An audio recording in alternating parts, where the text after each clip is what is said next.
Díobh blianan seo, is céir é sin timpeall má bhainil.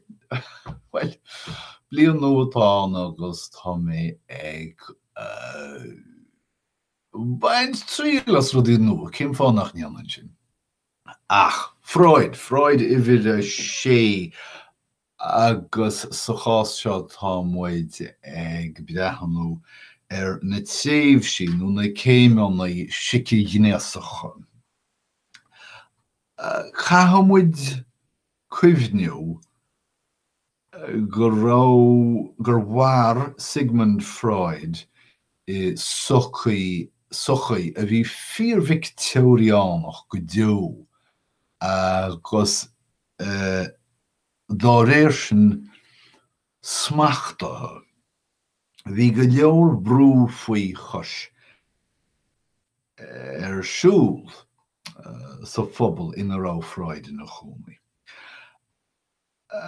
Chuirú riachtanas go háirithe bhrá riachtanas colaigh, riachtanas corpóra a bhrú faoi chus agus a smachtú agus go minic sé do tháinig seo ná galar néróiseach.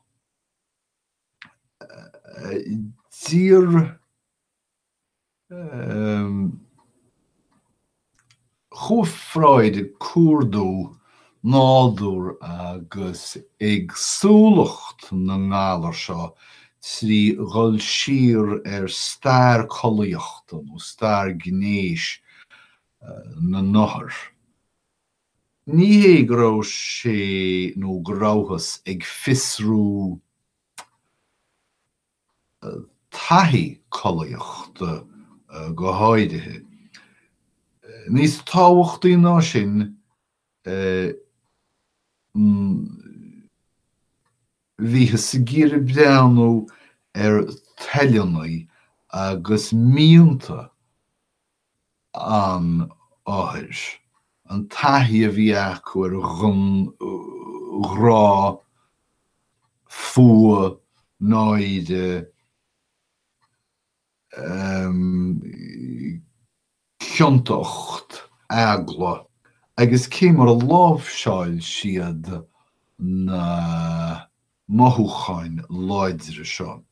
Agus as seo a tháinig an chuid ba chunspóidí de aber Freud a theoiric Orbert Sicighnéasach agus an chumpléasc Éidipus.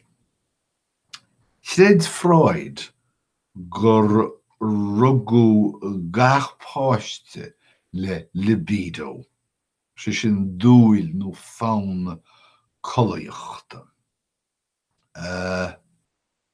Mar mhór sin, chonig Freud, híl Freud go neacha an páiste trí ifir áirithe céimeanaí páistúlachta in Normain an páiste pléisiúr as rud difriúil ag brathir tréimhsí nó diréir tréimhsí.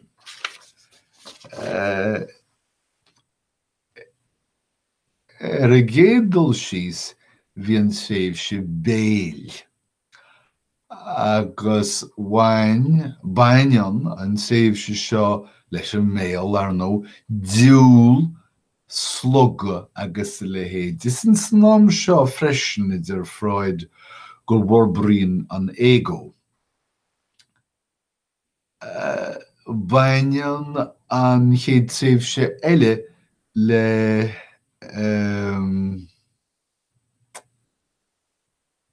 foirceann eile na conaire ite agus bin an anas. Seo é an tréimhsí tónach nó an tréimhsí anasach. Agus bainann sé seo le coincheap an tóin chuinálachas, mar sandó. Gáide le cuineáil agus díchar fécas nó caca. Tá tréimhsí seo chun spóideach go leor.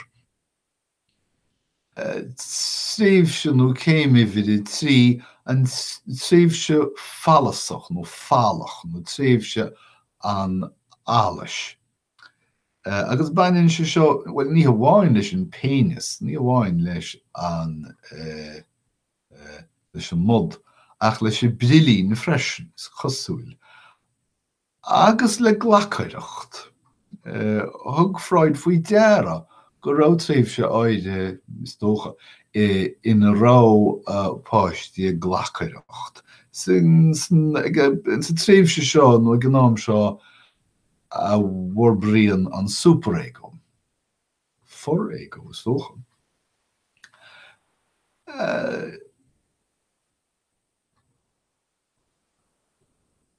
sé an ceatú tréimhse ná an tréimhse folathe nó an tréimhse folaí. Ní háirlíonn tada níl spreagchocht choíochta bith I gceist. Agus is dócha go mbaineann an cúigú an tréimhse dearnach le caiireachas. Seo iad tréimhse ginitiúil. Agus baineann sé go háirithe leis an péinis agus leis an bhain agus le caidirimh colaí agus cóiríochtain. Chun sláinte sé ceolaíoch a bhaint amach chahamid gach tréimhse a scruthe gan tip. Tharlaíonn mí normáltacht agne Muna scoitir tréimhse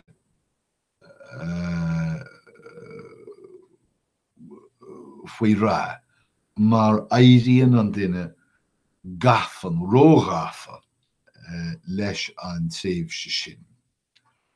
Agus cean gléitear an teoiric seo nó tuispeánan an teoiric seo chunas a thugrítear persantacht an duine fásta trí hathaí na hóige. So sin an méid atá agam don láineamh tá muid tar éis breathanú na tréimhsí. Tá mé géirí coppla nóiméad a chaithimh le gramú an chéadú eile a bhaith muid caint. Sulla racha muid ra go analís bringlóidí. Ach idir an dálín go im rath dé oribh go léir agus tá stúil agam go bheice muid chéile arís sa bhád. Slán.